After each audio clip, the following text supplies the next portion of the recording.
पूरे 4 साल बाद हेमंत कनाडा से लौटा था। कनाडा में एक ब्यूटी प्रोडक्ट्स बनाने वाली कंपनी के लिए हेमंत काम करता था। हेमंत अपने घर लौटकर काफ़ी खुश था। एयरपोर्ट पर उतरते ही हेमंत की नज़रें अपने परिवार वालों को खोजने लगी। जल्द ही उसे अपने माँ, बाप, भाई, भाभी, बड़ी बहन और खुद की 3 साल की बच्ची भी एयरपोर्ट पर खड़े नजर आई। लेकिन उसकी नज़रें शोभा को खोज रही थी। वो सोचने लगा, ये शोभा मुझसे मिलने आई क्यों नहीं, और ऊपर से उसने हमारी छोटी सी बच्ची को भी यहाँ भेज दिया। हेमंत एयरपोर्ट पर सबसे हंसी खुशी मिला। फिर उसने शोभा के बारे में पूछा तो उसकी दीदी बोल पड़ी, भाई वो घर पर ही है, तुम्हारे लिए खाना तैयार कर रही है। वो तो आज ही तुम्हारे आने की खुशी में काम करने लगी है, वरना वो कोई काम करती कहाँ है। हेमंत ने अपनी बेटी को प्यार से उठा लिया, लेकिन उसकी बेटी उसे देखकर रोने लगी। लाओ, मुझे दे दो बच्ची, वो तुम्हें काफ़ी दिनों बाद देख रही है ना, इसलिए पहचान नहीं पा रही होगी, कहते हुए दीदी ने बच्ची को अपने पास ले लिया। सभी टैक्सी में बैठकर अपने घर की तरफ रवाना हुए। हेमंत अपने परिवार से मिलकर काफ़ी खुश था, लेकिन ये बात कि शोभा उसे एयरपोर्ट पर मिलने नहीं आई उसे काफ़ी परेशान कर रहा था। वह सोचने लगा, क्या खाना बनाना इतना ज़्यादा ज़रूरी था, मुझसे मिलने से भी ज़्यादा, और वो भी तब जब मैं 4 साल बाद वापस आया हूँ। इन्हीं ख्यालों में घर तक का आधा रास्ता बीत गया। अब उसकी बच्ची उसे देखकर नहीं रो रही थी, इसलिए हेमंत उसके साथ खेलने लगा। बाकी का आधा रास्ता भी खत्म हुआ और सब घर पहुंच गए। गाड़ी की आवाज़ सुन शोभा बालकनी में आकर खड़ी हो गई और हेमंत की तरफ देखने लगी। हेमंत भी जैसे ही गाड़ी से उतर, उसने पहले दरवाजे की तरफ और बाद में बालकनी की तरफ नजरें घुमाई, जैसे वो शोभा को ही देखना चाहता था। हेमंत से नजरें मिलते ही शोभा के चेहरे पर मुस्कान झलक पड़ी। हेमंत भी उसे देखकर हल्के से मुस्कुरा दिया। सभी घर के अंदर आ गए। शोभा सबके लिए पानी लेकर आई और सभी को पानी देने के बाद फिर से किचन में चली गई चाय बनाने के लिए। थोड़ी देर तक सभी परिवार वालों से बातें करने के बाद हेमंत शोभा को बुलाने लगा। माँ ने उसे बीच में टोकते हुए कहा, रहने दो, उसे किचन में थोड़ा काम कर लेने दो, बाद में अपने आप आ जाएगी, तुम बैठो यहाँ मेरे पास, वैसे भी कहाँ ज़्यादा काम करती है वो। हेमंत यही बात दूसरी बार शोभा के बारे में सुन रहा था। अब उसने सोचा कि मेरे परिवार वाले मुझसे झूठ थोड़ी बोलेंगे, हर दिन नहीं होता होगा, उसको इतना काम आज थोड़ा सा ज़्यादा है, करने देते हैं, बाद में मैं उससे बात कर लूँगा। हेमंत अपने परिवार वालों से बातचीत करने में मगन हो गया। एक के बाद एक रिश्तेदार और पड़ोसी हेमंत को मिलने आते रहे और शोभा को किचन से बाहर निकलने का समय ही नहीं मिला। सभी के लिए चाय बनाना, नाश्ता बनाना, यही करते करते शाम हो गई। शाम होते ही अकेली शोभा इस बड़े से परिवार का खाना बनाने में जुट गई। पूरे 2 घंटे बाद सभी परिवार वाले खाना खाने के लिए डाइनिंग टेबल पर बैठे थे, सिवाय शोभा के।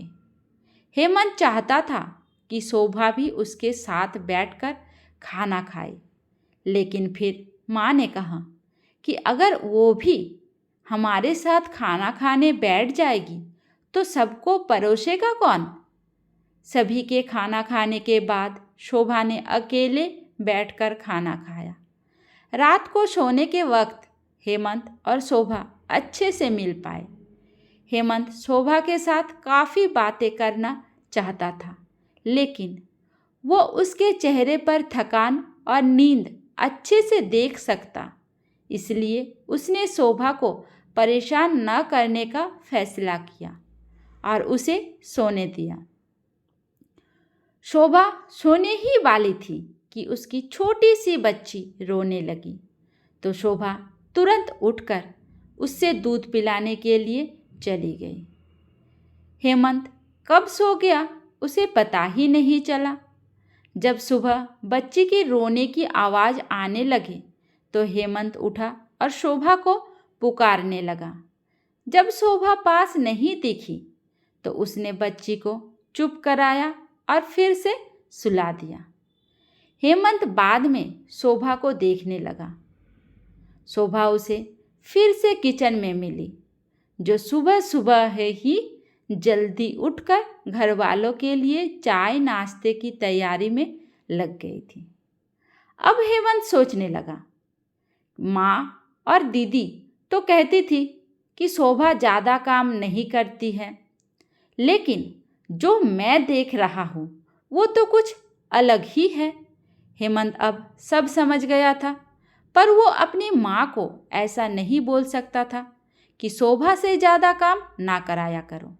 इसलिए अब उसने खुद ही शोभा की मदद करना शुरू कर दिया था। हेमंत के हाथ बटाने से शोभा का थोड़ा अच्छा लगने लगा था। पहले जहाँ उसका चेहरा थकान से उतरा रहता था, अब उस पर थोड़ी थोड़ी चमक आने लगी थी। हेमंत ने कुछ दिनों में ही यह महसूस कर लिया था कि शोभा अब वो शोभा नहीं रही थी जिसे हेमंत शादी करके लाया था। वो तो कोई और ही थी, जो तोते की तरह बोलती थी, और ये शोभा तो बिल्कुल चुपचाप है, गुमसुम है। ऐसा लगता है जैसे किसी के दबाव में हो, किसी डर की वजह से सहमी हुई हो। हेमंत शोभा को उसके काम में और ज़्यादा मदद करने लगा। हेमंत का ऐसा व्यवहार अब घर वालों को खटकने लगा। घर के सभी बड़ों और उसकी दीदी ने मिलके हेमंत को समझाया, तुम अपनी बेबी की मदद करते हो, उससे हमें कोई ऐतराज़ नहीं है, लेकिन तुम्हें भी एक हद तक ही ऐसा करना चाहिए। जब तक कोई तुम्हें ऐसा करता ना देख रहा हो तब तक सब ठीक है, लेकिन जब कोई तुम्हें तुम्हारे बीबी के होते हुए बर्तन धोते देखे तो वो अच्छा थोड़ी लगता है। और सोचो, आगे चलकर शोभा को तुम्हारी हेल्प की आदत पड़ गई तो तुम्हारा अपना काम में ध्यान लगाना मुश्किल हो जाएगा। हेमंत हमेशा से ही अपने परिवार वालों की बात मानता आया था। जिस तरह से सब ने हेमंत को समझाया था, हेमंत भी उनकी बातों में आ गया। अब हेमंत शोभा की मदद करने से कतराता था। कभी कभार वो बच्ची के लिए दूध गर्म कर लिया करता, उससे ज़्यादा कुछ नहीं।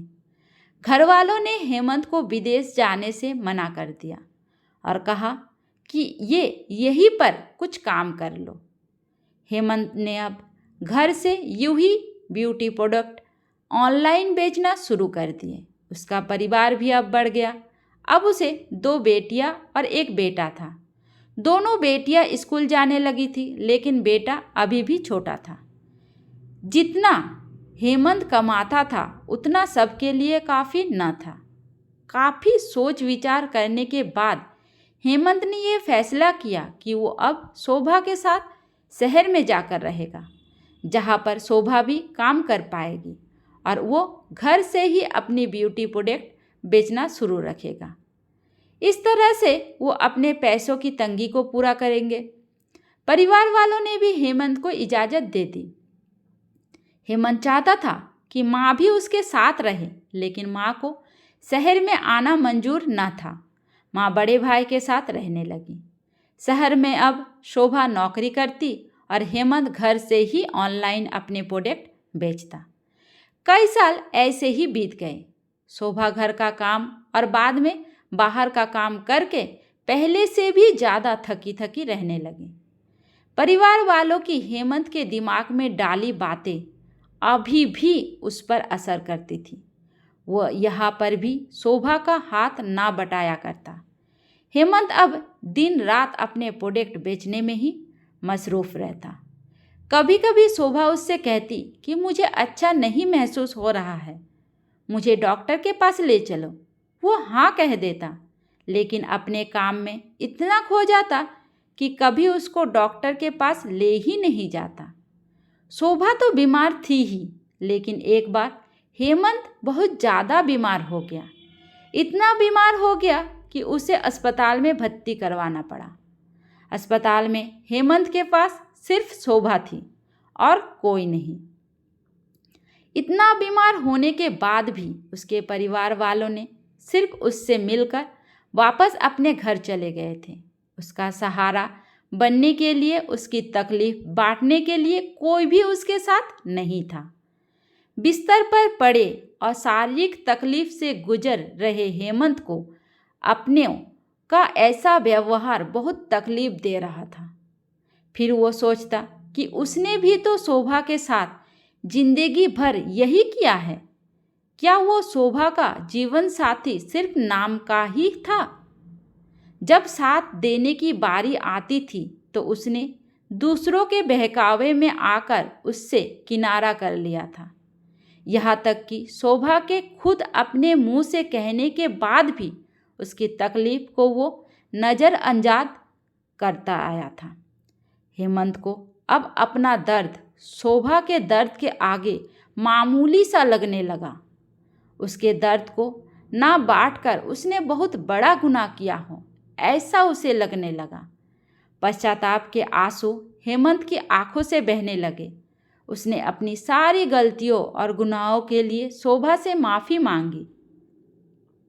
दोस्तों, जीवन साथी का मतलब होता है जीवन के हर उतार चढ़ाव में, जीवन के हर मोड़ में जो साथ दे।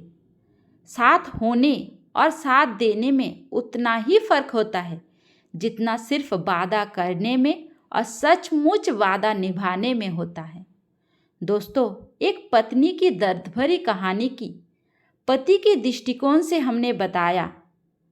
इस कहानी को पढ़कर किसी भी पति या पत्नी का अपने जीवन साथी के प्रति व्यवहार सुधर जाएगा तो इस कहानी को लिखने का उद्देश्य सफल हो जाएगा। दोस्तों, कहानी में बने रहने के लिए धन्यवाद। और आपका क्या कहना है इस कहानी के बारे में कमेंट में ज़रूर बताएं। कहानी अच्छी लगी है तो लाइक और शेयर करना बिल्कुल भी ना भूलें। धन्यवाद।